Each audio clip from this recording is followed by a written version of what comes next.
Hi friend, welcome to PLC.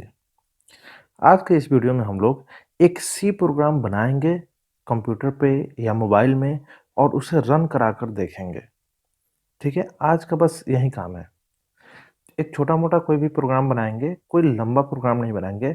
बस मेरा मकसद ये है कि एक प्रोग्राम रन कराकर आपको दिखा देना। सी प्लस प्लस में ही कोडिंग करेंगे हम। ठीक है, एक बात ध्यान रखिएगा, सी प्लस प्लस का जो भी हम प्रोग्राम बनाएंगे वो पहले हम लैपटॉप में उसको टाइप करेंगे, मतलब लैपटॉप में रन कराएंगे। तो लैपटॉप में कौन से एप्लीकेशन पे रन कराएंगे? तो वो टर्बो सी प्लस प्लस होगा। टर्बो सी प्लस प्लस, ये टर्बो सी प्लस प्लस काफ़ी पुराना एप्लीकेशन है।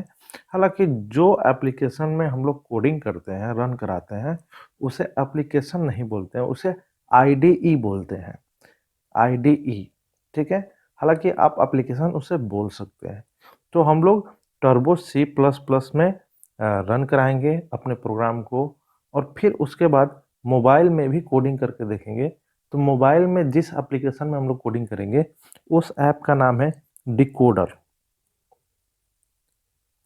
डिकोडर ऐप, डिकोडर ऐप आपको प्ले स्टोर पर मिल जाएगा। हालांकि इस पे एक हम वीडियो बनाकर ऑलरेडी सी वाले सीरीज में रखे हैं।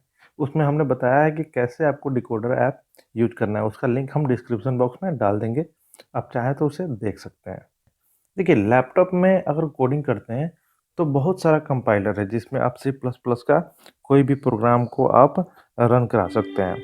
जैसे कि विजुअल स्टूडियो हो गया या नोटपैड प्लस प्लस हो गया, और भी है।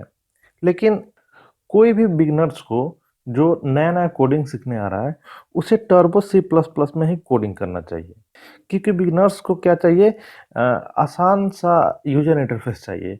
और जो भी विजुअल स्टूडियो हो गया या नोटपैड प्लस प्लस हो गया, उसका यूजर इंटरफेस थोड़ा सा कॉम्प्लिकेटेड होता है। पहली बार में पता ही नहीं चलता है कहाँ से हमें क्या करना है, या आउटपुट कैसे देखना है उसका। उसका आउटपुट देखने में भी थोड़ा सा लगता नहीं है कि क्या ये जो हम कोड किए उसका आउटपुट आया है, ये अलग से 2-4 लाइन क्यों आउटपुट में आ गया है। तो ये सब विजुअल स्टूडियो में या और एप्लीकेशन में है। लेकिन अगर आप turbo C plus plus use करते हैं तो वहाँ पे एकदम फ्रेश आउटपुट आता है। जितना आप कोडिंग करते हैं उतना ही आउटपुट के तौर पे आता है। तो इससे क्या होता है कि बहुत सारा कंसेप्ट आपका क्लियर हो जाता है। ठीक है, तो चलिए हम लोग कोडिंग करने के लिए आगे बढ़ते हैं। हाँ, तो हमने लैपटॉप को ऑन कर लिया है। देखिए, लैपटॉप के स्क्रीन पे ही डेस्कटॉप पे आपको दिख रहा होगा application turbo C plus plus. हम इसी एप्लीकेशन को खोलेंगे और इसमें कोडिंग करेंगे। तो चलिए इसे जल्दी से खोल लेते हैं। ये इसी तरह से खुलता है, यहाँ पे हम क्लिक करेंगे। फिर उसके बाद ये ब्लू कलर का इंटरफेस इसका आएगा। ठीक है, तो देखिए यहाँ पे आपको दिख रहा होगा जो भी ब्लू कलर का एरिया यहाँ पे एक ब्लिंक कर रहा है। ये जो ब्लिंक कर रहा है इसको हम लोग क्या बोलते हैं? कर्सर बोलते हैं। और इसे आप थोड़ा सा टाइपिंग एरिया बढ़ाना चाहते हैं तो इसको थोड़ा सा नीचे खींचिएगा, तो आपके लिए बहुत ज़्यादा एरिया मिल जाएगा। आप इस पूरे एरिया में टाइपिंग कर सकते हैं। आप अपने कोड को टाइप कीजिए और फिर ऊपर से रन करा सकते हैं, कंपाइल करा सकते हैं। ठीक है, तो चलिए हम लोग क्या करते हैं? कोडिंग करते हैं। चलिए, तो हम लोग कोडिंग करना शुरू करते हैं। सबसे पहले मेन फंक्शन बनाते हैं। मेन, ये हुआ आपका मेन फंक्शन, और ये रहा मेन फंक्शन का बॉडी। देखिए, ये एक बहुत ही छोटा-सा प्रोग्राम हो गया, ठीक है ना? ये बहुत ही छोटा-सा प्रोग्राम हो गया। मेन फंक्शन, इसमें किसी तरह का अभी कोड नहीं लिखा हुआ है ताकि कंप्यूटर आपके लिए कोई काम करे। अब हमको जो कंप्यूटर से काम करवाना होता है, वो हमें यहाँ बॉडी के अंदर टाइप करना होता है, ठीक है? इसके अंदर जितना आप स्टेटमेंट टाइप कीजिएगा, कंप्यूटर उतना आपके लिए काम कर देगा, ठीक है? तो हमें क्या करना है? इसी के अंदर कोड लिखना होगा। तो अब हमें काम क्या करना है पहले ये डिसाइड करते हैं। तो हम क्या करते हैं, 2 वेरिएबल बनाते हैं, दोनों में नंबर को इनिशियलाइज़ करेंगे और उनको ऐड करेंगे और फिर प्रिंट कर देंगे। मतलब 2 नंबर को ऐड करके उसका रिज़ल्ट प्रिंट करना, काफ़ी सिंपल प्रोग्राम। तो चलिए हम क्या करते हैं, पहले वेरिएबल बनाते हैं इंटीजर टाइप a, और इसमें कुछ वैल्यू असाइन कर देना है जैसे कि 10, और दूसरा वेरिएबल b, इसमें भी कुछ वैल्यू असाइन कर देते हैं जैसे कि 20, और एक तीसरा वेरिएबल बना लेते हैं c, जिसमें कुछ हम असाइन नहीं करेंगे, मतलब कुछ इनिशियलाइज नहीं करेंगे, ये खाली रहेगा। ठीक है, अब काम क्या करना है हमें? हमें काम करना है c equal to a plus b, मतलब a और b ऐड हो जाए, a और b का वैल्यू ऐड हो जाए, और वो किस में चला जाए, सी के अंदर। तो अब रिजल्ट किस में है, सी के अंदर। तो अब आपको सी को प्रिंट कराना होगा। तो प्रिंट कराने के लिए सी प्लस प्लस में क्या है, सी आउट। सी आउट ये ऑपरेटर लगाना होगा। और यहाँ पे अगर मैसेज देना चाहते हैं तो मैसेज दे दीजिए, डबल कोट में लिख दीजिए रिजल्ट इक्वल टू, और फिर इसे स्पेस मार के और डबल कोट को क्लोज कीजिए, और फिर वेरिएबल सी में जो रिजल्ट है तो वो वेरिएबल यहाँ लिख दीजिए, सेमीकोलन से इसे टर्मिनेट कर दीजिए। तो अब देखिए, अब हेडर फाइल आपको लगाना होगा। क्यों, क्योंकि आपने सी आउट का इस्तेमाल किया है। तो सी आउट का डिफिनेशन मतलब सी आउट कैसे काम करता है, ये एक हेडर फाइल के अंदर रखा हुआ है। तो वो हेडर फाइल का नाम क्या है, iostream.h। तो उसे आपको अपने प्रोग्राम में इंक्लूड करना होगा। तो चलिए हम इंक्लूड करते हैं, हैश इंक्लूड iostream.h। देखिए यहाँ पे हमने क्या लगाया, iostream.h। तो हेडर फाइल कंप्लीट हो गया।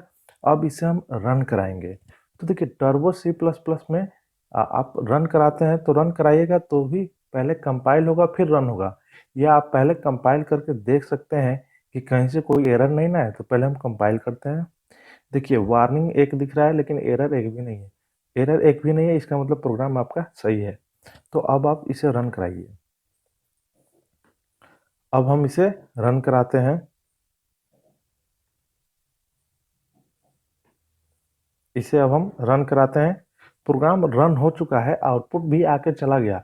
आउटपुट अगर देखना है आपको तो Alt F5 दबाना होगा। ये टर्बो सी प्लस प्लस में यही तरीका होता है। देखिए रिजल्ट आपको दिख रहा है। रिजल्ट क्या है, 30। इसका मतलब आपका प्रोग्राम काम कर रहा है। चलिए कुछ और चीज़ों को समझ लेते हैं। टर्बो सी प्लस प्लस में कोडिंग करना काफ़ी आसान होता है। जैसे कि देखिए यहाँ पे बहुत सारे एप्लीकेशन है, जैसे कि मोबाइल में ही अगर डिकोडर ऐप में आप करते हैं कोडिंग, तो वहाँ पे आपको .h लगाने की कोई ज़रूरत नहीं है। फिर आप यहाँ देखिएगा तो यहाँ यूजिंग नेम स्पेस इस तरह से आता है, यूजिंग नेम स्पेस std, ये खुद से आ जाता है यूजिंग नेम स्पेस। तो ये जो नेम स्पेस का एक कंसेप्ट है, ये नेम स्पेस का जो कंसेप्ट है ये बाद में आया, ठीक है ना। पहले जो भी प्रोसेसर हुआ करता था वो 16 बिट का हुआ करता था।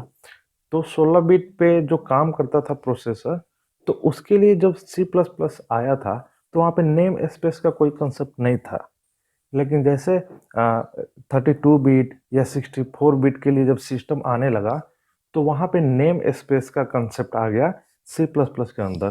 तो अगर आपके पास, अगर आप वैसे एप्लीकेशन को यूज कर रहे हैं जो 64 बिट पे काम करता है, तो वो बोलेगा आपसे कि नेम स्पेस इस तरह से आप यहाँ डिक्लेयर कीजिए। नहीं कीजिएगा तो वो एरर आएगा। तो यहाँ पे टर्बो सी प्लस प्लस में यही फायदा है कि बिना यूजिंग नेम स्पेस के ही आपका काम चल जाएगा, ठीक है। लेकिन आप अगर डिकोडर ऐप जैसे मोबाइल में काम करें तो वहाँ ये खुद से लगा कर दे देगा। अगर आप विजुअल स्टूडियो में इस कोड को रन करा रहे हैं तो वहाँ आपको खुद से लिखना होगा, ठीक है। चलिए एक चीज और समझ लेते हैं। ये जो मेन फंक्शन है, ये मेन फंक्शन में आप देखते होंगे कई जगह पर यहाँ पर लिखा रहता है रिटर्न 0। तो या जब रिटर्न 0 लिखा रहेगा तो ये मेन के पहले लगा रहेगा इंट। ऐसा आपने देखा होगा। तो जब अगर मेन फंक्शन कोई वैल्यू रिटर्न करता है तो आपको उस टाइप का रिटर्न टाइप लगाना होगा, ठीक है।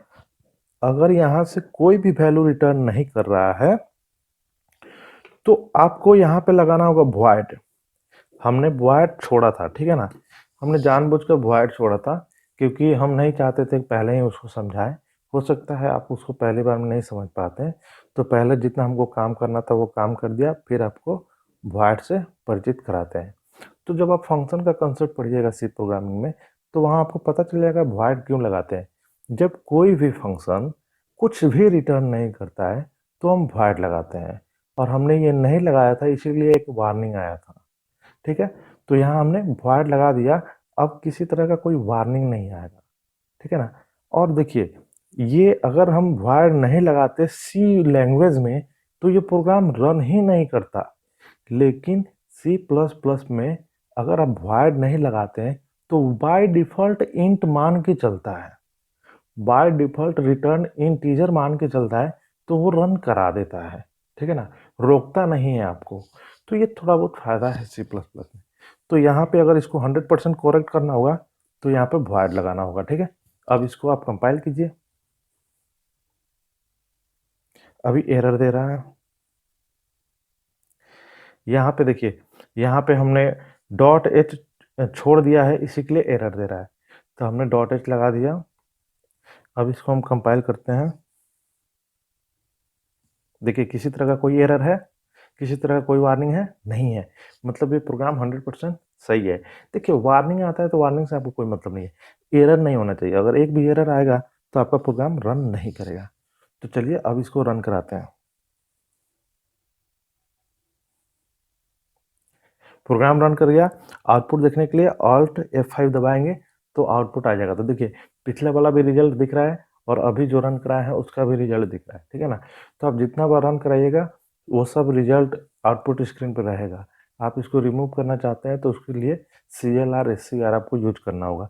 तो ये सारी बातें हमने सी लैंग्वेज में पढ़ा रखा है। अगर कोई हमारे वीडियो को शुरू से फॉलो कर रहा है तो एक एक चीज़ उसको पता होगा। ठीक है। तो चलिए अब हम क्या करते हैं, ठीक इसी प्रोग्राम को मोबाइल के डिकोडर ऐप में रन करा कर दिखाते हैं। क्योंकि बहुत लोगों के पास क्या होता है, सिस्टम नहीं होता है, तो वो मोबाइल में ही रन कराते हैं। तो आप भी चाहे तो मोबाइल में रन करा सकते हैं। तो चलिए डिकोडर ऐप पे हम लोग चलते हैं।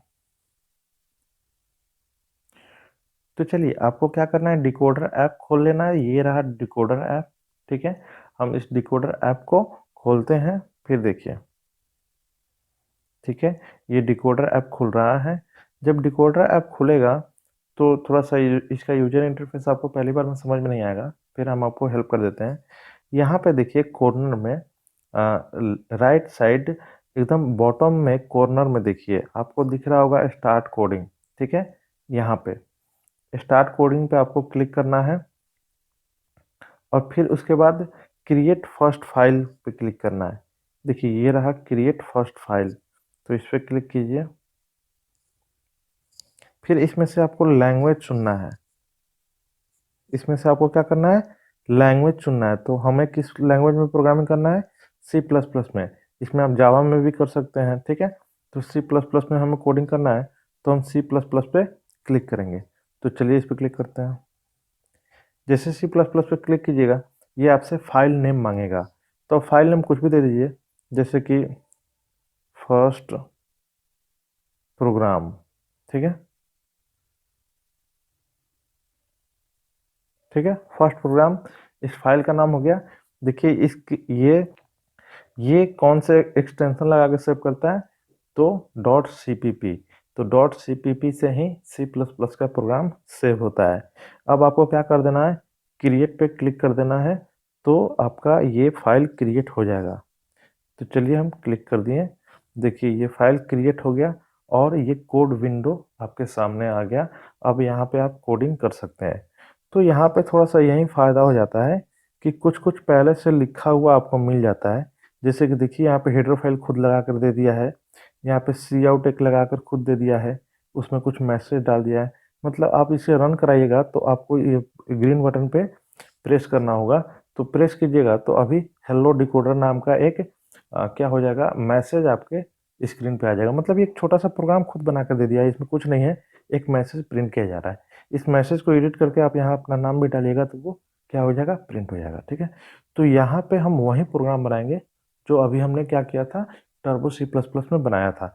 अब देख लीजिए यहाँ पे यूजिंग नेम स्पेस STD करके खुद से लगा दिया है। ठीक है ना, तो बस आप इसी तरह से मान लीजिए कि इसको लगाना ही है। इसे नहीं लगाइएगा तो आपका कोड रन नहीं करेगा। बिगनर्स को इसके मतलब के पीछे पढ़ना नहीं है, क्योंकि जब आप पढ़िएगा C++ तो C++ के आखिरी में हम आपको ये चीज़ बता देंगे कि नेम स्पेस का कंसेप्ट क्या होता है, ठीक है? जब क्लास एंड ऑब्जेक्ट आपका पूरी तरह से समाप्त हो जाएगा तब। तो चलिए हम लोग क्या करते हैं, सिंपली कोडिंग करते हैं और उसे रन कराते हैं। तो इसे हम मिटाते हैं।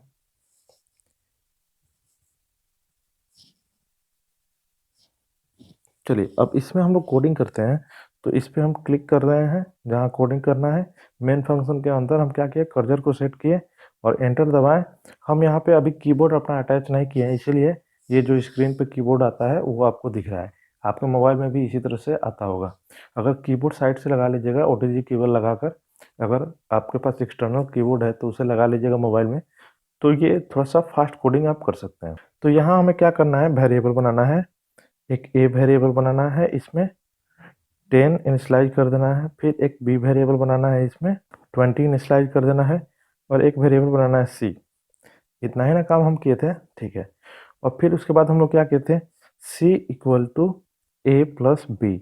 मतलब हम क्या किए थे, ए के अंदर, सी के अंदर ए और बी का सम स्टोर कर रहे थे, ठीक है।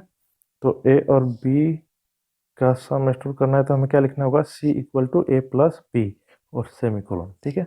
अब रिजल्ट के तौर पे प्रिंट कर देना है सी को। तो मैसेज को यहाँ हम काटते हैं, यहाँ क्या लिख देते हैं, रिजल्ट इक्वल टू, और फिर आप डबल कोट के बाहर आइए और यहाँ पे ये ऑपरेटर एक और लगाइए और फिर सी लिख दीजिए, बस हो गया। अब इसे हम रन कराते हैं। देखिए नीचे आउटपुट दिख रहे हैं, कितना फ्रेश आउटपुट आ रहा है, रिजल्ट इक्वल टू 30। तो सेम प्रोग्राम को हम दो जगह, दो एप्लीकेशन में, कंप्यूटर में और मोबाइल में करके आपको दिखा दिया। ठीक इसी तरह से अब आप कोडिंग कीजिए, थोड़ा मोड़ा कोडिंग करना शुरू कीजिए सी प्लस प्लस में, ठीक है। आज के इस वीडियो में इतना ही रहने देते हैं, मिलते हैं नेक्स्ट वीडियो में नेक्स्ट टॉपिक लेकर। तब तक के लिए थैंक यू।